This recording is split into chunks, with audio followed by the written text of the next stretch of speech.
guys are here? Get off our planet! Because we're the Power Rangers! And we're not backing down! Yeah! This is one of the most lasting entertainment franchises of all time. The Mighty Morphin Power Rangers exploded into the 90s with Megazord-like force, and since then has become a key element in our cultural zeitgeist. Over the last 28 years, fans of the Power Rangers have been treated to 3 feature films, over 60 comic books, and over 900 episodes of spin kicks and giant robots with no signs of slowing down at any time in the near future. Despite almost 3 decades of success, the Power Rangers got off to kind of a rocky start. If you remember correctly, 3 of the original cast members in the show's first season were replaced before the second season started filming. Austin St. John, Twee Trang, and Walter Emmanuel Jones, aka the original Red, Yellow, and Black Power Rangers.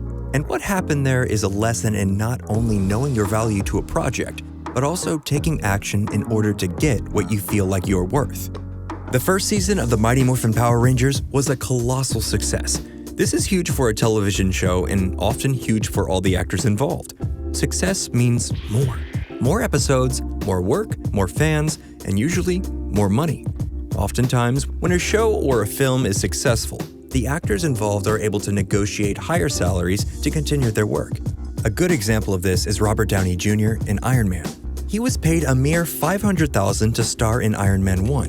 After the film's success, Robert Downey Jr. was able to then negotiate a higher salary, and by the time he was filming Infinity War, he was estimated to have made about $75 million for the film. With the success of Power Rangers, it would only seem reasonable that the cast was paid a fair wage based on the show's overnight success, right? Sadly, that was not the case. To understand this better, we'll need to take a look at the differences between union and non-union productions. The primary actors union for film and television is called the Screen Actors Guild, or SAG. Rather than make an attempt to fully explain union and labor laws, we're going to kind of gloss over some key details about the Screen Actors Guild. Working on a union project comes with a lot of benefits. First off, there are mandatory minimum wages. Actors are paid overtime if a production lasts longer than 10 hours in a day. They are entitled to benefits, and there are even bonus structures in place for working with hazards like fire or explosives, working with smoke, or even if performers are required to get wet, among others. There are a lot of bells and whistles that come from a SAG contract, but the point here is that a union like SAG ensures that performers are protected from exploitative working conditions and compensated fairly for their time. I hurt my leg. No, you didn't. Yes, I did. Uh-oh. I didn't even walk on it at all. No way, you're lying. I'm not lying. Tell me.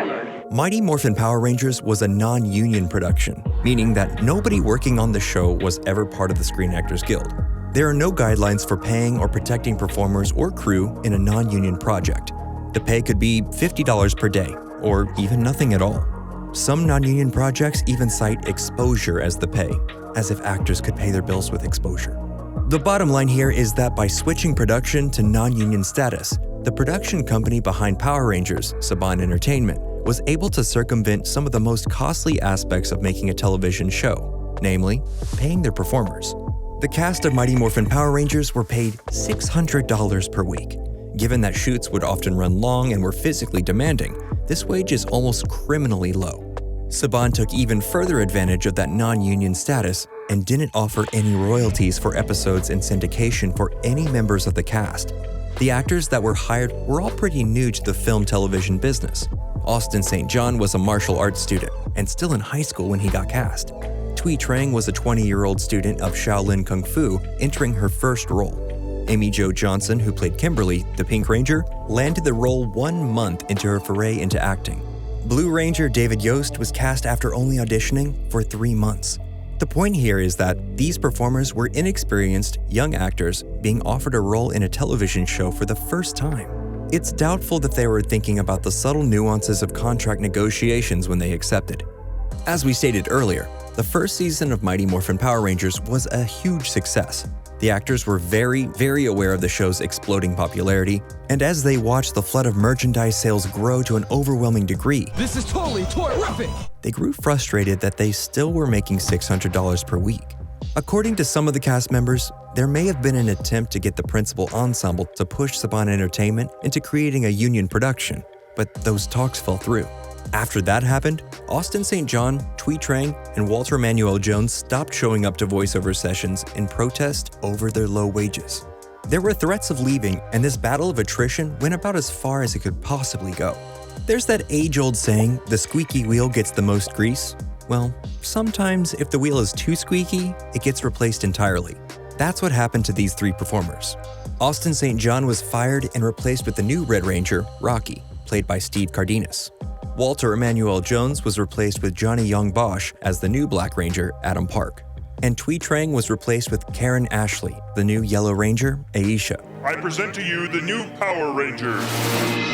We will now start the ceremony to transfer power from Jason, Zach, and Trini to Rocky, Adam, and Aisha. Just like that, it was over. And the message was sent to the rest of the cast that you can and will be replaced if necessary.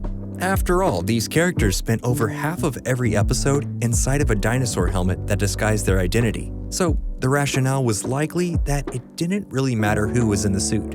A few of the other cast members dropped off pretty quickly after those three got fired.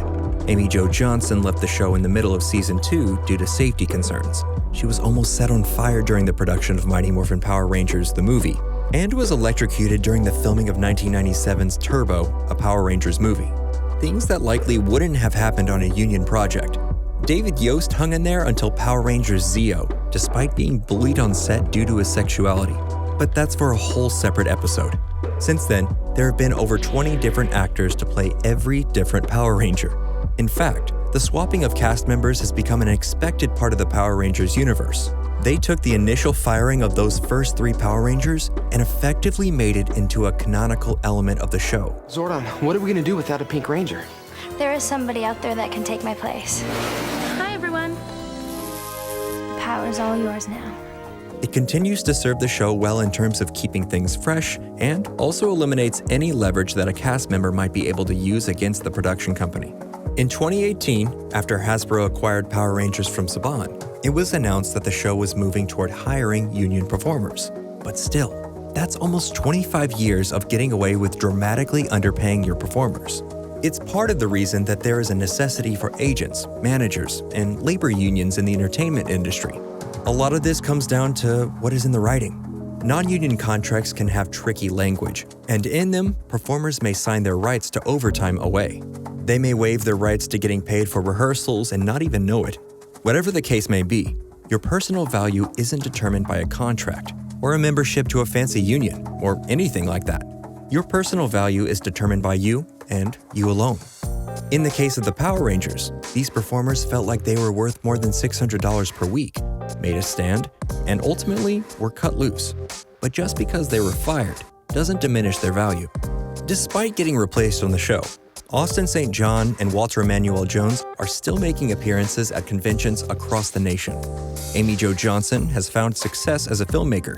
She successfully crowdfunded her first feature film, The Space Between, in 2017. David Yost started his own clothing company back in Texas. Heck, even the voice of Alpha, Richard Horvitz, has gone to become a voiceover legend as the voice of Zim in Nickelodeon's Invader Zim. In an industry that is constantly taking advantage of its performers, sometimes the only person you can really trust is yourself. And that's it for today's episode of Nerdstalgic. If you enjoyed it, press the like button down below. If you haven't yet done so, please also hit subscribe, and hopefully we'll see you all for our next video.